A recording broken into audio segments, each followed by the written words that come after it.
Welcome back to my channel. My name is Elizabeth, and today we're going to be learning about fecal incontinence and urinary incontinence. So, starting out with urinary incontinence, if you remember from the last video about pelvic health, remember that our bladder is what holds and stores all of our urine, and then it shoots it down through our urethra and out to the body. So just kind of remembering that about our urinary system. So to start it off, stress incontinence, there's many types of incontinence, and one of them is called stress incontinence, and that's caused when you have involuntary loss of your urine during physical exertion. So that can be through coughing, if you cough and you drip a little, or sneezing, lifting up heavy things if you're doing that at work, if you're working out at the gym and squatting and you have a lot of weight on you, lifting up from a squat, that has a lot of pressure on you as well, and jumping, things like that cause that physical exertion, and that's stress incontinence, and that's most common in women.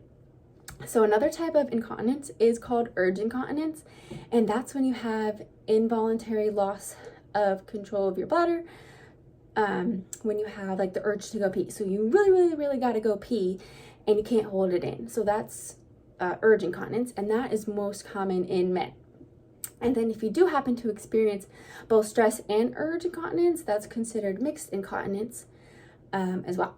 So some things that can cause urinary incontinence can be some medications can cause this type of irritation. There are certain foods and drinks and things like that that can irritate the bladder, and we'll talk about that a little bit later, as well as obesity, smoking, and then sometimes we have some nervous system deficits that can cause some of that incontinence. So just some normal pee guidelines. We want to try to pee, or what's considered normal is every 2 to 5 hours a day. So every 2 to 5 hours, if you're peeing more than that, like less every hour, that's considered not normal. You want to pee around 7 times a day in a 24-hour period. And then I would say absolute max would be 10 times a day in a 24-hour period. But so if you are peeing more times than that a day, that's considered a little abnormal. And then you want to pee 1 time at night. If you pee more than that, that's considered a little bit over normal. Unless you're 65 or older, then you can pee 2 times a night. So let's just say, for example, you're 170 pounds. We want to drink water and keep our body hydrated.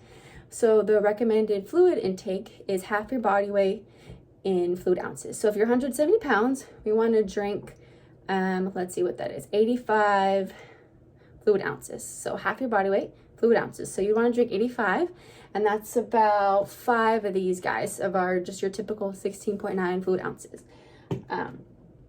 And then, so you want to drink as much water as you can, but not too much, right, within those guidelines. And then some of those irritants that we were talking about earlier consist of alcohol, one, caffeine drinks like coffee and teas. Those can cause irritation and inflammation in the bladder. Tomato-based foods like your sauces for pasta, chocolate. I know everybody loves their chocolate, but that one is of an irritation. And then citrus things. You can also, if you added a citrus to your water, that can cause irritation. So like lemons, limes, pineapples, grapefruits, things like that. If you do any like artificial sweeteners, those can also be irritation. If you drink dairy or eat dairy, carbonated drinks. I know everybody loves their seltzers now, but those can irritate the bladder. And then like cold drinks. So things like that can irritate the bladder and cause maybe some of these issues. So if you're maybe experiencing some issues, let's try take out some of these foods if you eat them regularly and see if it helps. And then some suppression strategies if you have a lot of urge or have to pee a lot. First and foremost, never strain. So don't strain when you're going to the bathroom. Just let it come out. And then do not hover. So if you find yourself hovering over the toilet, let's plop on down the seat and let's sit on the toilet normally and then pee that way. So that'll help for sure. And then another strategy that's good, we're gonna do a nice deep breath in, inhale, and then exhale. And we're gonna do 3 to 5 pelvic floor contractions. So we remember in the last video, all of our pelvic floor muscles, right? We have all these big muscles that help. So we're gonna contract those muscles. So we're gonna pretend like you're picking up a blueberry with your vagina. So you're gonna squeeze and then relax and then squeeze and then relax, and do that a couple more times. And then again, take a nice deep breath. And then you're gonna assess, hey, do I still have to pee? Did it go away? And sometimes that'll help. So trying that strategy might help you.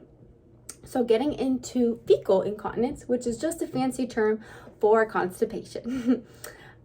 So a lot of times when you have weak pelvic floor muscles, remember all these pelvic floor muscles that work together to help us, if they're weak, and if that anal sphincter is weak, remember the anal sphincter is around, this is our rectum, that muscle right there, the external anal sphincter, if that's weak, then we can't have a good contraction to help push the poop out of us.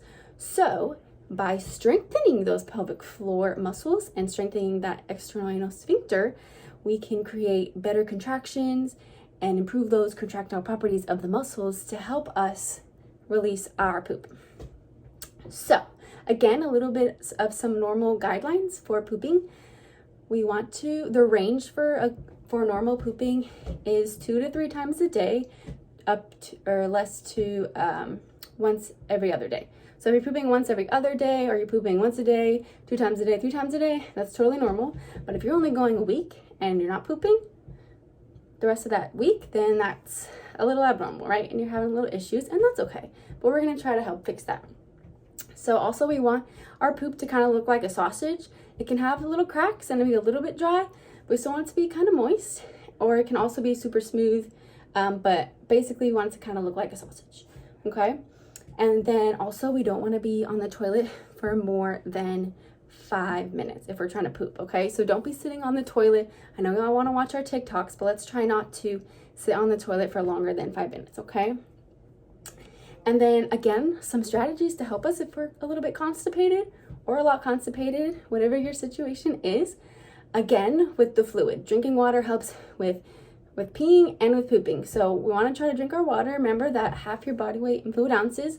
So if you're 170 pounds, that 85 fluid ounces, 5 water bottles, if you can. And if you do happen to drink more than your recommended fluid intake, you might find yourself peeing more than average. And that's okay, because you're drinking more than your recommended water intake, okay? So let's drink our water. And then when we're having trouble pooping, we want to eat a lot of fiber, right? Because fiber just really helps us clear the system out and get it out of us. So for the fiber recommendations, we want to do half your body weight in kilograms. So you'd have to convert your weight to kilograms. So if you're 170 pounds, I believe the conversion would be 77 kilograms, and then we'll half that, right? So that would be 38 and a half. So you want to do eat 38 and a half grams of fiber every day if you can, to help clear the system. Some good examples of fiber rich foods are like avocados are really good, apples, and beans. Beans are great. I love beans. I love my Mexican. Get yourself some Mexican a couple times a week and you'll be good to go. And then another strategy is toileted timing. So if you're having trouble pooping, make yourself kind of go to the toilet regularly. So try to go to the toilet 2 times a day. So like just try once in the morning, once at night, kind of just to get your body in a routine, so that when you do kind of need to poop, maybe you'll be able to get it out, okay? So try, even just, if you don't have to go to the toilet, run to the toilet once in the morning, once at night, and just try. And that's okay if you can't go, but just try and get in the habit, okay? And another strategy is called a bowel massage. So what you're gonna do, I'll stand up a little bit so you can see me demonstrate it. So you're gonna start at the bottom of your right stomach, and you're gonna do little circles like this, pressing into the stomach, and you're gonna go across and down like this, and then back around like this. So we're just gonna go in a nice clockwise rotation, doing little circles. And you want to do this in a nice relaxed position. So even laying on your back on the couch or on the bed is good. So like that. And that can help kind of get things stirred up, get them activated to help release the poop, okay? And then the last thing that can help manage some of the constipation and help you poop is positioning that pelvis in a good spot. So when we're going to the toilet, we want our knees to be above our hips a little bit. Not too much, just a little bit, to get that pelvis in a good position. So if you have like a trash can or something like that where you can prop your feet up nice and flat so that your knees are a little bit above your hips on the toilet, that can really help to clear out the system and get it in a better position so that it kind of just falls right out, right? Because we don't want to strain, no straining, right? And a great invention, and you can find it on Amazon, is called a squatty potty. And it's kind of like just a little stool it goes right under your toilet, and you can prop your feet up nice and easy, relax, get in a comfortable position, and just have a nice little bowel movement. Alrighty, so I hope these strategies can help you, and go ahead and try them out. Let me know if they work. And thank you for listening. I hope you learned something today. Have a good day.